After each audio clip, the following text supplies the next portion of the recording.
Kalian pernah dengar nggak sih kalau kita tuh bisa hidup dari dividen saham? Tanpa kerja, tanpa berpenghasilan sama sekali. Tapi nggak sembarang dividen, nggak sembarang saham. Harus tahu cara pilih sahamnya, berapa modal awalnya, dan gimana cara mulainya. Ini dia 3 cara hidup dari dividen. Video ini aku mau bahas cara hidup hanya dari dividen saham. Apakah beneran bisa dan gimana caranya? Langsung aja kita kupas tuntas. Nah sebelumnya kita mesti tahu dulu nih tentang dividen itu apa. Bahasa simpelnya tuh bagi hasil, profit sharing. Jadi pas kita beli saham, itu kan sebenarnya kita beli perusahaan ya. Yang ada bisnisnya, yang ada jualan, dan juga profit atau keuntungannya. Karena kita punya saham dan otomatis jadi pemilik sekian persen dari perusahaan itu, kita bisa dapat juga nih bagi hasil atau dividen. Kak, tapi kalau kita nggak punya sahamnya gimana? Ya nggak dapat dividen dong. Karena kita nggak punya saham, artinya kita juga nggak memiliki perusahaan ini. Ya kenapa tiba-tiba kita dikasih dividen, dibagi hasil keuntungannya, kan kita bukan siapa-siapa. Nah tapi penting juga untuk kita tahu bahwa pertama, nggak semua perusahaan itu bagi dividen. Banyak perusahaan yang merugi, jadi apa yang mau dibagi kan? Beli saham tuh enaknya kalau untung dibagi, kalau rugi ya nggak kenapa-kenapa. Kita nggak akan ditagi atau disuruh nanggung kerugiannya. Paling ya harga sahamnya agak turun aja. Kemudian yang kedua, perusahaan yang untung pun kadang memilih untuk nggak bagiin dividennya. Terus uangnya dikemanain dong kak? Tergantung manajemennya. Ada yang untuk bayar utang dulu nih. Ada juga yang untuk buka cabang dan pabrik baru supaya kemudian harga sahamnya bisa naik. Kita bisa lihat sejarah dan jadwal pembagian dividen setiap saham di apps Ajaib seperti ini. Yang aku suka tuh di sini lengkap ya dari dividen pertama sampai dengan sekarang. Kalau di apps lain kayak RTI Business tuh kita juga bisa lihat, tapi dia cuma tampilin 5 dividen terakhir aja. Oke, langsung aja cara pertama untuk hidup dari dividen. Pilih saham yang rutin bagiin dividen. Nah, tapi di sini mesti hati-hati juga ya. Kita langsung pakai contoh aja. Kita bisa lihat top 20 saham yang paling sering bagi dividen di indeks yang namanya HighDev 20 ya. Ketik di Google, langsung keluar list sahamnya ada apa aja. Misal, kita lihat perusahaan tambang Bukit Asam Tbk yang kode sahamnya PTBA. Tiap tahun mereka tuh bagi dividen 1 kali, antara di bulan April atau Mei atau Juni. Tapi nilainya itu naik turun. Kira-kira kalau dibikin chart jadi seperti ini. Oke, next kita lihat lagi saham Bank BCA yang kodenya BBCA. Sekilas kalau kita lihat ya di apps-nya Ajaib ini dividennya juga naik turun ya. Tapi ternyata bukan. Nah, BCA ini itu satu dari banyak saham yang bagi dividennya 2 kali dalam setahun.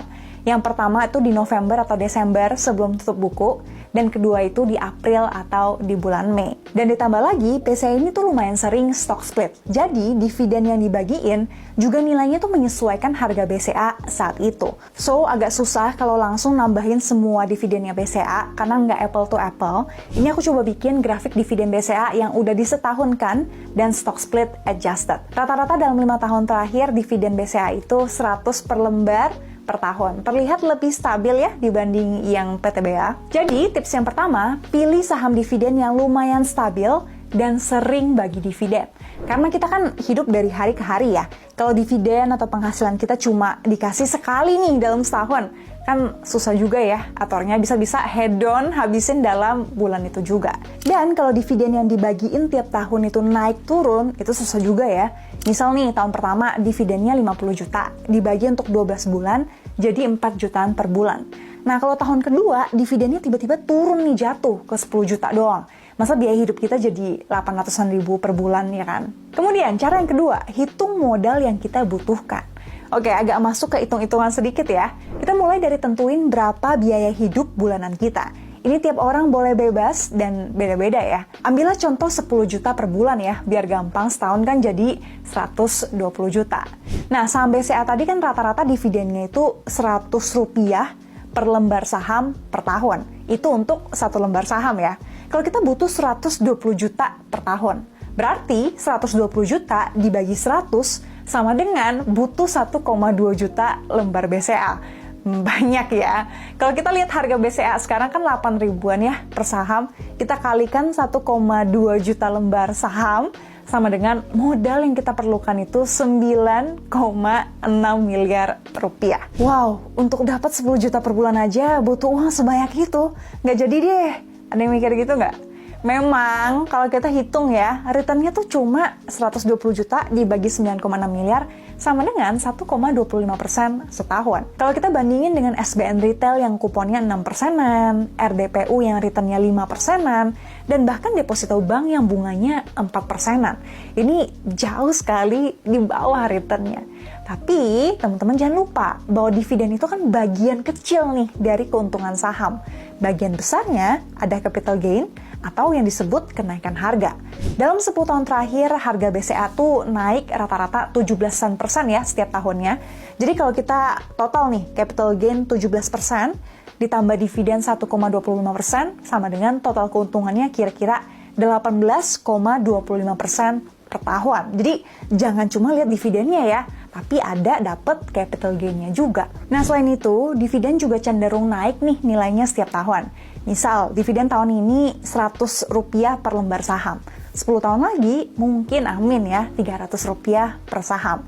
Sedangkan modal harga dan jumlah saham kita tuh nggak berubah kalau kita nggak nambah ya. Berarti dividen yang kita dapatkan Rp300 per lembar dikalikan 1,2 juta lembar saham yang kita punya. Sama dengan kita dapat 360 juta per tahun. Sedangkan modalnya tadi kan tetap 9,6 miliar nih misalnya ya. Berarti persentase return dividen kita kan jadi 3,75% ya kan. Jadi kesimpulannya, modal awal untuk bisa hidup dari dividen emang besar. Lebih gede dari aset yang lainnya. Tapi makin lama kita hold saham dan terima dividennya, return kita bakal semakin tinggi.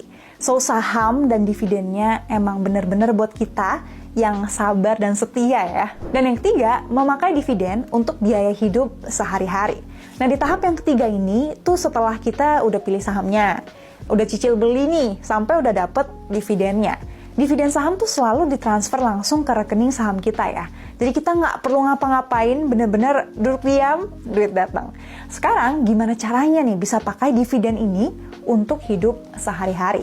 Pertama, kita mesti ingat kalau dividen itu kadang ditransfer sekali atau 2 kali setahun.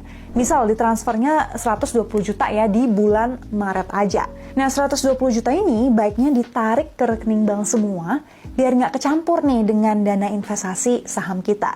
Bisa taruh aja di rekening bank atau bisa juga pindahin ke reksadana pasar uang biar nggak hedon karena banyak uang di tabungan. Jadi bisa tuh kita sisain 10 juta aja nih yang emang dibutuhkan ya untuk bulan itu di rekening bank.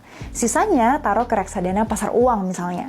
Kalau udah masuk bulan berikutnya baru cairin atau tarik 10 juta lagi dari reksadana pasar uang ke rekening bank. Dan begitu seterusnya. Jadi itu dia 3 cara hidup dari dividen yang jujur emang nggak mudah ya, tapi bukan yang nggak mungkin.